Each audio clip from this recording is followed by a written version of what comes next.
नमस्कार बंधुरा Bengali food and cookie स्टाइलेर आरो एकटी नतून पर्वे आपनादेर सकलके स्वागत जानाई।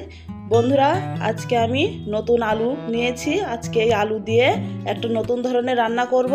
तो देखुन एखाने सबकिछु आमी गुछिए नियेछि। एखाने मशला नियेछि शुकनो लंका बाटा, जिरा मरिच बाटा और आदा बाटा। प्रथमे आलूटा सिद्ध करे नेब, सेजन्य कड़ाइते जल दिए दिচ্ছি। जलेर मধ্যে এখন आलूगुलो सब दिए दिচ্ছি।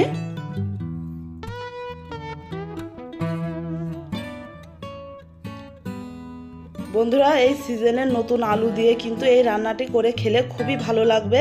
তো দেখুন আলুটা আমি এখন ঢাকনা দিয়ে চাপা দিয়ে দিলাম আলুটা ভালোভাবে সিদ্ধ হওয়ার জন্য। এখানে আমি বেসন নিয়েছি, বেসনের একটা ব্যাটার তৈরি করে নেব।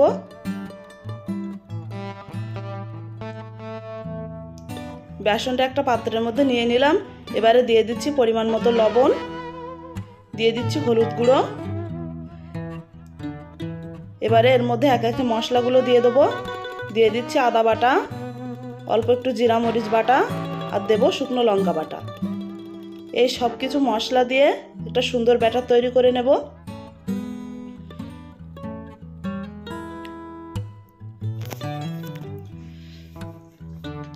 এই ব্যাটারটা অল্প অল্প করে জল দিয়ে মেখে নেব।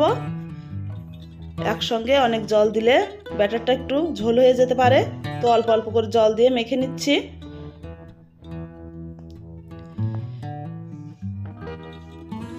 এই ব্যাটারটা আপনি যেরকম ভালো করে মাখতে পারবেন, বড়াগুলো কিন্তু খুবই সুন্দরভাবে ফুলবে। আর এটা কিন্তু বেশি পাতলা করা যাবে না।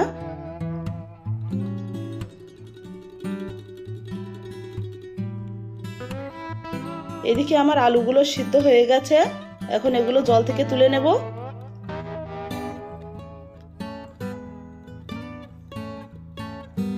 বন্ধুরা আমার এই ধরনের রান্নাগুলি যদি আপনাদের ভালো লাগে তাহলে অবশ্যই চ্যানেলটি সাবস্ক্রাইব করে পাশে থাকবেন। আলুগুলো তুলে নিয়েছি, কড়াইটা পরিষ্কার করে আবার উনুনে বসিয়ে দিয়েছি। এখন দিয়ে দিচ্ছি সাদা তেল। এবারে বড়াগুলো ভেজে নেব। তেলটা গরম হয়ে গেছে, এখন একে একে বড়াগুলো তেলের মধ্যে ছেড়ে দিচ্ছি।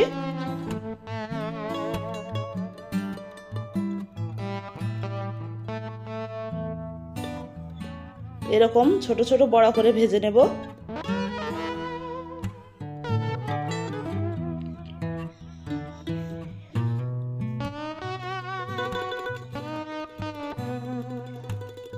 এই ব্যাটারটা মাখানো ভালো হলে কিন্তু বড়াগুলো খুব সুন্দর ফুলবে আর ভেতরে জালিদার হবে। এগুলো আমি কত সুন্দর লাল লাল করে ভেজে নিয়েছি। এগুলো ভাজা হয়ে গেছে, এখন তুলে নেব। এখানে একটা ঝাঁঝরি হাতা নিয়েছি, হাতা নিয়ে তুলে নেব যাতে তেলটা ভালোভাবে ঝরে যায়।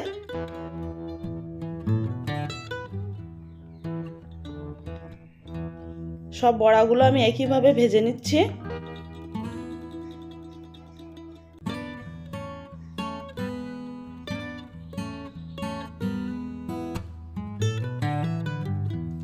এই রান্নাটি আমি সম্পূর্ণ নিরামিষভাবে তৈরি করছি, কিন্তু এতে পেঁয়াজ রসুন দিলেও কিন্তু খেতে খুবই ভালো লাগবে।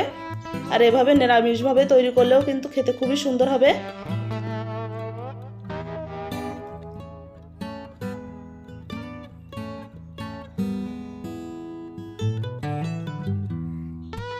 একইভাবে আমি সব বড়াগুলো ভেজে তুলে নিচ্ছি। সব বড়া ভাজা হয়ে গেছে, এখন এই তেলেই আমি রান্নাটা শুরু করব। প্রথমে দিয়ে দিচ্ছি দুটো তেজপাতা, অল্প একটু ফোড়নে দিয়ে দিচ্ছি জিরে। এবারে এর মধ্যে বাটা মশলাগুলো দিয়ে দেবো। প্রথমে দিয়ে দিলাম আদা বাটা, শুকনো লঙ্কা বাটা, এবারে দিয়ে দেবো জিরা আর মরিচ বাটা।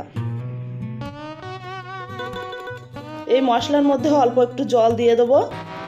জল দিয়ে মশলাটাকে খুব ভালোভাবে কষিয়ে নেব।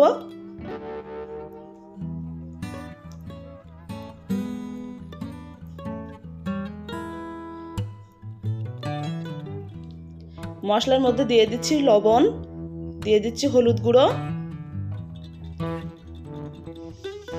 হলুদ গুঁড়ো কিন্তু এই তেলের মধ্যে দিলে রান্নার রংটা কিন্তু খুবই ভালো আসে। মশলাটা আমার সুন্দর করে কষিয়ে নেওয়া হয়ে গেছে। দেখুন মশলা থেকে তেল ছেড়ে দিয়েছে। এখন সিদ্ধ করে রাখা আলুগুলো দিয়ে দেবো। আলুটাকে মশলার সাথে খুব ভালো করে কষিয়ে নেব।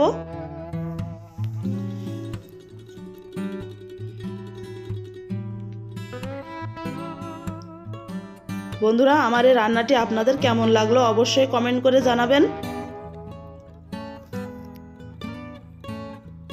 আলুটা আমি খুব সুন্দরভাবে মশলার সাথে কষিয়ে নিচ্ছি। এটা কষানো হয়ে গেছে, এখন দিয়ে দেবো জল।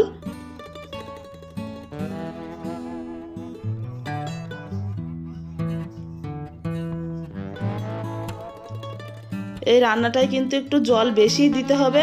বড়াগুলো দেওয়ার পরে কিন্তু জলটা অনেকটাই টেনে নেবে। এই রান্নাটায় আর ঢেকে দেওয়ার প্রয়োজন নেই, কারণ আমি আলুগুলো সিদ্ধ করেই নিয়েছি। জলটা 5-6 মিনিট ফুটে গেলে বড়াগুলো সব দিয়ে দিচ্ছি। বড়া দিয়ে বেশিক্ষণ জাল করার কোনো প্রয়োজন নেই, 2-3 মিনিট মতন ফুটিয়ে নিলেই কিন্তু রান্নাটা হয়ে যাবে।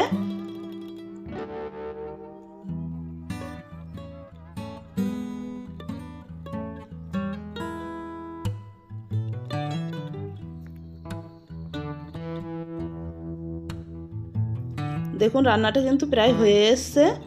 সবশেষে একটু গরম মশলার গুঁড়ো দিয়েই নামিয়ে নেব। দেখুন গরম মশলার গুঁড়ো দিয়ে দিচ্ছি।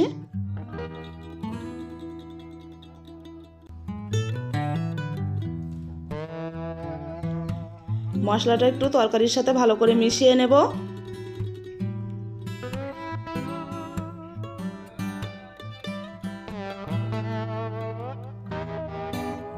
রান্নাটা আমার কমপ্লিট হয়ে গেছে, এখন আমি একটা পাত্রে ঢেলে নেব।